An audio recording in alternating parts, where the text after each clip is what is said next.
Magandang araw! Kahapon nga ay maaga kami nagayak dahil pumunta kami ng Pampanga para magayos ng passport. Ayan, alas 5 pa nga lang na madaling araw ay nagayak na ako at ginayakan ko na rin yung anak ko habang hinihintay namin yung papa niya na galing ng trabaho dahil nga siya ay panggabi. At nung dumating nga yung asawa ko ay agad na rin siyang naggayak. After niya nga magayak ay nagpunta na kami ng terminal at alas 7 nga ng umaga ay nakasakay na kami ng bus papunta ng Olongapo. At eto nga, nakarating na kami ng Olongapo. Kasama nga pala namin ang aking kapatid. Siya yung kapatid ko na sumunod sa akin. Ayan, si Bea. Kasama namin siya na pupunta ng Pampanga dahil siya rin ay kukuha ng passport. Siya ay mag-aayos ng passport. Kaya kayo guys, kung meron kayong tanong sa pag-process ng passport, pwede nyong i-comment yan down below. Baka masagot po natin yan. After nga namin bumaba galing sa bus, papunta ng Olongapo, sumakay naman kami ng jeep papunta ng terminal ng Victory Liner para pumunta naman sa Pampanga. Inaasar nga namin yung anak namin dahil nga parang hindi pa nagsisink in sa utak niya na aalis kami. Lagi siyang nakasibangot. Ayan, bago nga kami sumakay ng Victory Liner ay naisip namin dumaan kami dito sa may 7-Eleven dahil hindi pa nga kami nag-aalmusal. Namili lang kami ng siopaw at tubig para naman hindi kami malipasan ng gutom. Ayan. At nung nakabili na nga kami ay sumakay na rin kami sa may Victory Liner. Nagtatawanan nga kami dyan dahil hindi pa nga nakakaalis ang bus ay naglamunan na. Ayan, kumakain na kaagad. Talaga naman. Dahil nga nagkakagutom na dahil lalo na yung asawa ko ay galing pa siya ng panggabi. So nagugutom na talaga daw siya. Kaya siya ay kumain na rin. At kitang-kita nyo naman, kumakagat na ang aking kapatid na nandoon sa may kabilang upuan. Ayan. Talagang kumain na kami para hindi kami malipasan ng gutom dahil mahaba-haba nga rin ang biyahe na kailangan naming tahakin. Dahil mula nga sa Olongapo hanggang Pampanga ay umaabot din ng 2 oras ang biyahe, lalo na at maraming stop. Kaya hassle talaga guys kapag wala kayong sariling sasakyan. Ayan. Kaya naisip ko guys, bukas bibili na ako ng sasakyan ko. Charis! Napaka-hassle nga guys na magbiyahe kapag lalo namin kasama kang bata. Sobrang hirap magbiyahe. Lalo na kapag yan, napakalikot niya guys dyan sa may biyahe. Hindi natutulog. Kasi nga natulog siya sa biyahe namin kanina, pupunta ng Olongapo. So ngayon hindi siya natulog. Sabi ko nga kanina, ay wag na sanang patulugin ng asawa ko doon kanina sa una naming sinakyan para ngayon siya matulog dahil nga 2 oras ang biyahe namin dito. Mas mahaba ang biyahe kaya sana ay dito na lamang siya natulog. Kaso naging baliktad guys. Ngayon 2 hours siyang naglikot-likot diyan. 2 hours ako nahirapan dahil nga sobrang likot. Hindi malaman kung saan pupunta. Nandiyan umaakyat sa may bintana. Diyos me. Makalipas nga ang ilang oras ay nakarating na kami ng Pampanga. Ayan, dumiretso na nga agad kami dito sa may Robinson Star Mill, San Fernando, Pampanga. At pagpasok nga namin ng Robinson, ayan, may 2 babae na hinila kami. Nabudol yata kami dito. Kaya inayusan kami, nilagyan kami ng kilay. Pero syempre sa huli ay aalokin ka ng kung ano-ano at mabubudol ka talaga. Pero kami, wala kasi kaming pera kaya isa lang talaga yung binili namin. So ayan, pagkatapos nga namin ayusan, ayan, nag-aya yung anak ko na maglaro-laro. Ayan, sinakay-sakay lang namin siya habang hinahantay pa namin yung kapatid ko na inaayusan pa rin hanggang ngayon. Meron nga ganun ngayon guys, no, yung may stall na bigla ka na lang hihilahin na sasabihin sa'yo libre yung services nila, pero sa huli mayroon silang mga iaalok na kung ano-ano na sa pipilitin ka pa talaga tapos sobrang mahal nung nung paninda nila. Kaya minsan nakakalungkot din yung ganun, no? Kahit wala kang pera, pipilitin ka na mamili ka. Ayan. At pagkatapos nga namin doon, nung tapos na yung kapatid ko, nagdiretso na kami dito sa may loob. Ayan, naghanap muna kami ng makakainan dahil sakto nga ay alas 12 na. Ayan, alas 11 pala, mag-aalas 12 na ng tanghali. Kami nakarating dito, kaya naisip na namin na kumain. Dahil nga sa sobrang pagod sa biyahe at gutom na talaga kami, kumain muna kami. Ayan, first bite, ayan. Jollibee, for the Jollibee again. Dahil nga ito ang paborito ng anak ko, dito talaga kami nagpunta sa Jollibee. Ayan. Kitang-kita nyo naman, talagang gutom na gutom na. Ayan, oh, ang bilis kumain, oh, di ba?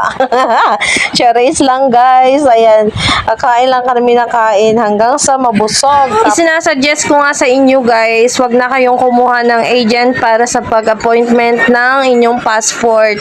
Kasi nga, guys, madali lang naman siyang gawin. Kaya kung magpa-appointment kayo ng passport at kailangan nyo mag-ayos, ay kayo na lamang ang mag-appointment. Mahirap nga lang kumuha ng slot, oo, pero ganun din naman ang mga agent. Nahihirapan din naman sila kumuha ng slot.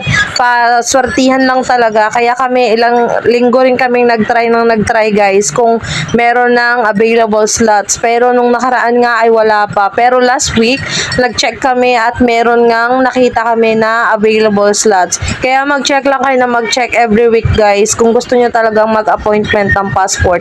Kasi sobrang mahal sa mga agent. Nagtanong yung kapatid ko sa isang agent, parang nasa 2.5. Pero kung ikaw mismo ang mag-appointment, nasa 1.2 lang siya kung rush. Tapos 900 something lang kapag ka hindi rush yung ang process ng gusto mo. Kaya yung kapatid ko, binayaran niya is 1.4 dahil nagbayad na rin siya sa courier na magdi-deliver ng passport. Pero kung gusto mo, guys, na doon na lang magbayad ng courier sa may passport processing na, pambabayaran mo lang is 1.2 sa may online. Ayan. Meron naman mga pagpipilian na payment kung gusto mong GCash, Paymaya. Ayan, marami naman silang e-wallet na pwede mong pagpiliin para sa payment. Kaya, guys, kung gusto niyo talagang mag-appointment ng passport, kayo na lamang ang gumawa. At kung hindi niyo naman alam at kailangan niyo ng tanong, may tanong kayo sa pag-appointment, pwede kayong mag-message sa akin or mag-comment down below. Pwede ko kayong turuan kung paano mag-appointment sa passport. Sisend ko sa inyo ang link at kung paano ang process. Ayan, sa pagkuha nga ng passport, lalo na kapag bago kang apply, ang kailangan mong dalhin is yung 4 na documents na magsisend sa'yo after ng appointment mo. Magsisend yun sa email mo, 4 yun. Andoon na lahat ng kailangan mo, na kailangan mong dalhin yung application form. Tapos, magdadala ka na lang ng mga supporting documents katulad ng birth certificate mo, PSA, at valid ID. Xerox ng valid ID mo. Ayun lang, guys, ang kailangan mo. Tapos kung kasal ka, kailangan mo magdala ng marriage certificate, Xerox at original. Ayan. Ayun lang naman, guys, ang kailangan. Kaya sobrang dali lang. Kaya wag na kayong mag-aksaya ng pera na magbayad sa mga agent. Pero syempre, hindi naman natin masisisi yung iba na nagpabayad na lang sa agent, less hassle. Pero kayo rin naman kasi ang pupunta. Hindi rin naman sila ang pupunta pagdating ng appointment date nyo. Hindi naman yan kapag nagbayad kayo sa agent ay dadalhin na lang sa inyo ang passport nyo. Hindi po ganun yun. Pag nagbayad kayo sa agent is siya lang po magpa-process ng appointment nyo, pero kayo pa rin po ang pupunta para sa biometrics. Kaya less gastos, guys, kung kayo mismo marunong kayong mag-appointment sa sarili nyo para hindi na kayo mapagastos ng malaki. Ayan. Kung meron po kayong katanungan, pwede po kayong mag-message sa akin or mag-comment lang po kayo sa baba para po maituro ko po sa inyo yung alam kong process pagdating po sa passport appointment. Ayan. Pasensya na nga po pala kayo, guys, dahil malat po tayo for today's video. Ayan, nag-concert kasi ako kagabi. Charis lang. Talaga naman, guys, sinuubo ako. Ayan, ilang araw na rin kaya minamalat tayo for today's video. Kitang-kita nyo naman, guys, yung anak ko, ang sarap-sarap ng kain. Ang binili ko nga sa kanya is yung sundae nila, yung mango graham sundae, ganun, kineme. Tapos spaghetti. Ayan, yan lang kasi yung madalas niya talaga kinakain dito. Kapag hindi mo yan bilhan ng ice cream, magwawala yan dyan, guys. Hindi yan titigil hanggat hindi mo siya binibilhan ng ice cream. Ayan. Kitang-kita nyo naman yung kapatid ko for the chismis pa rin habang kumakain. Kaya ang tagal-tagal namin kumain dito, guys. Dahil for the chismis siya, ang dami niyang chismis. Okay, kitang-kita, lumalaki pa yung mata habang nagchichismis. Kitang-kita nyo, guys, kung paano yung mukha niya habang nagchichismis. Ayan. Kita-kita. Ayan, ito yung anak ko. Ginawa ng straw yung yung nakikita niya kasi yung tita niya na sumisip-sip ng Coke float. Tapos akala niya yung kanya isinisip-sip din. So, ginaya niya. Ginawa niyang straw yung kutsara ng ice cream niya. O, di ba may pagdakot-dakot pa. Sangka pa talaga. After nga namin kumain, guys, ay dinala muna namin yung mag-ama ko dito sa isang palaruan dito sa mall para maglibang-libang lang muna sila. Ayan, o tiwan-tuwa ang bata. Syempre, bata, ang sarap maging bata, di ba? Tuwan-tuwa sa mga maliliit na bagay na ganyan. Ayan. Tapos sinamahan ko na nga yung kapatid ko para sa passport processing niya. Ayan, pumunta na kami doon sa may bandang second floor. Doon na kami nagpunta. Tapos sabay, ayan, pumila na siya, guys. Ang schedule appointment ka talaga is 2 p.m. to 3 p.m. pa. Pero since nandyan na kami ng 1 p.m., umakyat na kami at in-entertain na rin naman siya. So, wala yan, guys, sa oras kung anong oras ang appointment mo. As long as marami ng bakante, pwede ka nang pumila kahit anong oras pa yan, basta same day ng appointment mo. Kaya hindi mo na kailangan maghintay. Katulad sa amin na malayo ang uuwian namin, kaya pumila na kami ng mas maaga para naman mas makauwi kami ng maaga dahil may oras lang ang mga biyahe sa amin, baka wala kaming abutan pa uwi.